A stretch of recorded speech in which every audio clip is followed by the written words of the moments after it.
अगर जातिगत जनगणना होने से रोका और अगर आरक्षण को हाथ लगाया तो गरीब, गुरबा, किसान, दलित, वंचित उनका किडनी और गुर्दा निकाल देगा। 17 साल पर इनका 17 महीना जिनका भारी पड़ जाए वो तेजस्वी यादव हैं। जो 10 लाख का वादा करके 17 महीने में 5 लाख दे दे वो तेजस्वी यादव हैं। एक प्रशांत किशोर एक नए आ गए हैं, कहीं ना कहीं कंपटीशन जो है वो टफ नजर आ रहा है। कौन प्रशांत किशोर? बीजेपी ने एक प्रोडक्ट चमचमाता हुआ लॉन्च किया है बिहार में, आरएसएस ने लॉन्च किया है। उन्हीं का नाम है प्रशांत किशोर पांडे। उनका नाम है प्रशांत किशोर पांडे, काम है तेजस्वी जाप और दिमाग में है उनके कि जातिगत व्यवस्था में कभी भी दलितों पिछड़ों को न्याय ना मिले। तो सीना ठोक के कह रहे हैं जातिगत जनगणना करवाएंगे। आज भी लालू जी कहे किसी माई के लाल में हिम्मत है तो रोक के दिखा दे। जाति के आधार पर शोषण आप करते हैं, जाति के आधार पर जब सब कुछ करते हैं तो गणना करवाने में क्या दिक्कत है? एक कॉलम जोड़ के गणना करवा दीजिए, हम कहाँ हैं हमको पता चले, आप कहाँ हैं आपको पता। जनता के हित के काम करने के लिए, जनता की लड़ाई लड़ने के लिए समय देखा जाता है क्या? रात में किसी के साथ गलत होगा तो हम सावन अब भादो करेंगे कि हम उसके पास जाएंगे, उसका दर्द सुनेंगे? तो तेजस्वी जी जब पूरे लोगों के बीच, अपने आवाम के बीच जाना चाह रहे हैं तो समय देख के जाएंगे, मुहूर्त निकाल के जाएंगे। नमस्कार, मेरा नाम प्रीति है, आप लाइव लॉन्ग देख रहे हैं। अभी हमारी मौजूदगी जो है वो राजद कार्यालय में है। आज राजद की तरफ से जो है जगदेव प्रसाद जो क्रांतिकारी अमर थे उनकी जो है संगोष्ठी मनाई गई है और इसमें भी जो है मौजूद थे नेता प्रतिपक्ष तेजस्वी यादव। तेजस्वी प्रसाद जो है आज एक बहुत बड़ा बयान देते हुए नजर आ रहे हैं। वो कह रहे हैं कि कुशवाहा को हमने लोकसभा चुनाव में सबसे ज्यादा जो है टिकट दिया था, आगे विधानसभा में भी इसका ख्याल रखेंगे। कहीं ना कहीं जो कुशवाहा समाज है वो इस बार बहुत सेंटर में रहा है।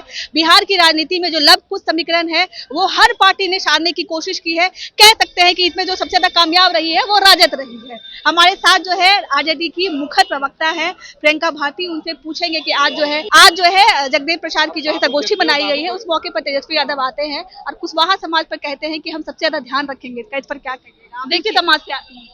देखिए मैं खुद को तो ऐसे बहुजन समाज से मानती हूँ क्योंकि हम बहुजन आबादी हैं, 85% है, 90% जिसकी बात जगदेव बाबू करते थे। आज उनका शहादत दिवस है, उसी को मनाने के लिए हम लोग यहाँ पे आए और तेजस्वी जी ने उस मुद्दे पर लगातार फोकस किया था। 1 तारीख के प्रोग्राम में भी जब हम लोग 1 दिन का धरना प्रदर्शन किए थे जातिगत जनगणना के लिए, उसी के बारे में आज भी उन्होंने कहा कि वो समाज जिसको राजनीति के शिखर से हटा दिया गया, राजनीति में उसको भागीदारी नहीं दी गई, न यूनिवर्सिटी में भागीदारी दी गई, उसके प्रतिनिधित्व को लेकर के वो मुखर हैं। वो कुशवाहा समाज की बात कर रहे थे।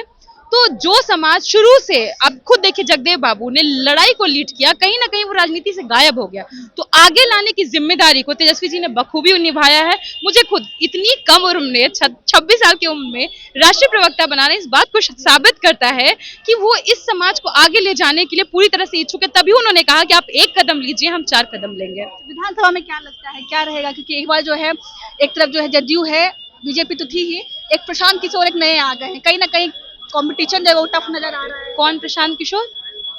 राजनीतिक सलाहकार है, चुनावी कार्य को कहा जाता है। नहीं, आप जन स्वराज के संस्थापक हैं। नहीं, आप बिजनेसमैन की बात कर रही है ना? मैं प्रशांत किशोर की नहीं, मैं बिजनेसमैन समझ रही हूँ।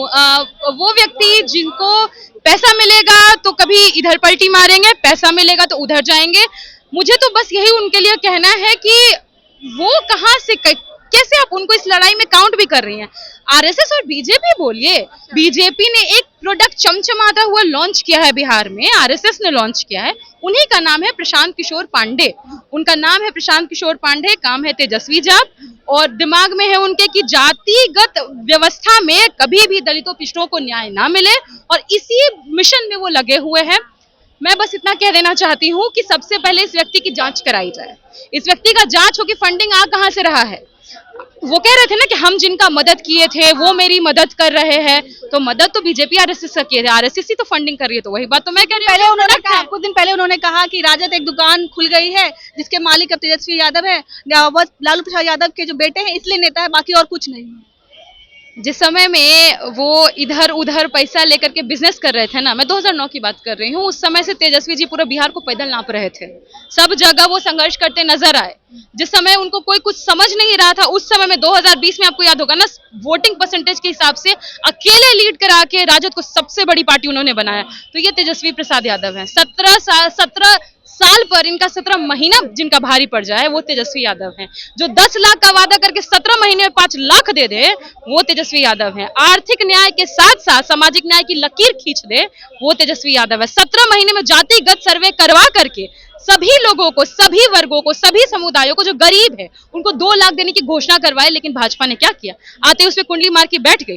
तो सीधी सी बात है, जब आप उनके एजुकेशन पे सवाल खड़ा करते हैं तो कहीं ना कहीं आपकी मानसिकता पे सवाल खड़ा होता है। अगर ऐसा होता कि एजुकेशन, जो शिक्षा है, राजनीति में आने का पैमाना होता, तो जो बाबा भीमराव अंबेडकर हैं उसको शामिल करते हैं ना संविधान में। कहीं लिखा है संविधान में कि व्यक्ति शिक्षित होना चाहिए? अरे शिक्षित कबीर पर तो पूरा जेएनयू से लेकर के हार्वर्ड कैम्ब्रिज रिसर्च कर रहा है। कबीर कौन सा पीएचडी किए थे? तो राजनीति में आने के लिए आपके अंदर संघर्ष का मादा होना चाहिए।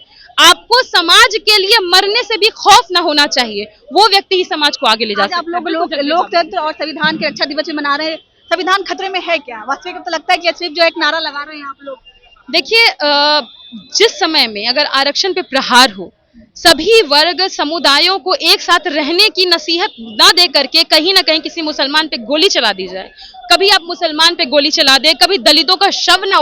नेता प्रतिपक्ष जो है 10 तारीख से यात्रा में निकलने वाले हैं, इस पर बीजेपी ने कहा कि सारा काम अशुभ ही करते हैं, भादों में यात्रा निकाल रहे हैं, एक भी काम अच्छे से नहीं होता है।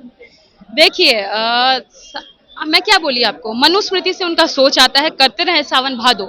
जनता के हित के काम करने के लिए, जनता की लड़ाई लड़ने के लिए समय देखा जाता है क्या? रात में किसी के साथ गलत होगा तो हम सावन अब भादो करेंगे कि हम उसके पास जाएंगे, उसका दर्द सुनेंगे?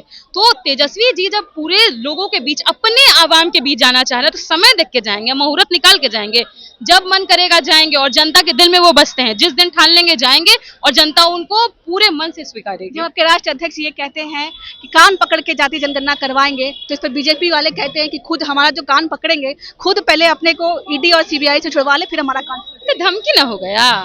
तो धमकी हुआ कि आप बात करिएगा, आप बात करिएगा, तो धमका थोड़ी रहे हैं। हम तो कान पकड़ेंगे, हम तो सीना ठोक के कह रहे हैं जातिगत जनगणना करवाएंगे। आज भी लालू जी कहे किसी माई के लाल में हिम्मत है तो रोक के दिखा दे। जातिगत जनगणना धमका नहीं रहे। क्या बोले थे लालू जी? अगर जातिगत जनगणना होने से रोका और अगर आरक्षण को हाथ लगाया तो गरीब गुरबा, किसान, दलित, वंचित, उनका किडनी और गुर्दा निकाल देगा। हम नहीं कह रहे हैं, गरीब गुरबा का आप आरक्षण को हाथ लगा के दिखाइए। और ये धमकी नहीं है, इसको चेतावनी समझिए। ट्रेलर आपको दिखा ही दिए थे लालू जी, जिस समय में आप मनु रथ निकाले थे, गिरफ्तार करके ट्रेलर दिखाए थे ना। पिक्चर देखना बाकी है, इंतजार करिए। देश में जातिगत जनगणना होगा और जिसकी जितनी संख्या भारी उसकी उतनी हिस्सेदारी। जगदेव बाबू के सपने को हम साकार करेंगे। आरएसएस वाले कह रहे हैं कि जनगणना करवा के आप लोग बांटना चाहते हैं। बांटना चाहते हैं? हम अपने आप को बांट लिए, क्या आप हमको बांट दिए हैं? आप अपने वेद पुराण में अपने आप को ऊंचा बता दिए, हमको नीचा बता दिए। आप अपने आप को बांटे कि हम ऊपर सर्वश्रेष्ठ और नीचे जुल्म सहने वाला लोग। हम पैर से पैदा हो गए, आप दिमाग से पैदा हो गए। इनके लोग अक्सर ऐसा कहते रहते हैं। हिमंत विश्व शर्मा भी कहते हैं कि शूद्रों को पैर दबाना चाहिए, शूद्रों को सेवा करनी चाहिए, ब्राह्मणों की और उच्च कोटि के लोगों की। मेरा बस यही कहना है कि संविधान है देश में, मनुस्मृति नहीं है।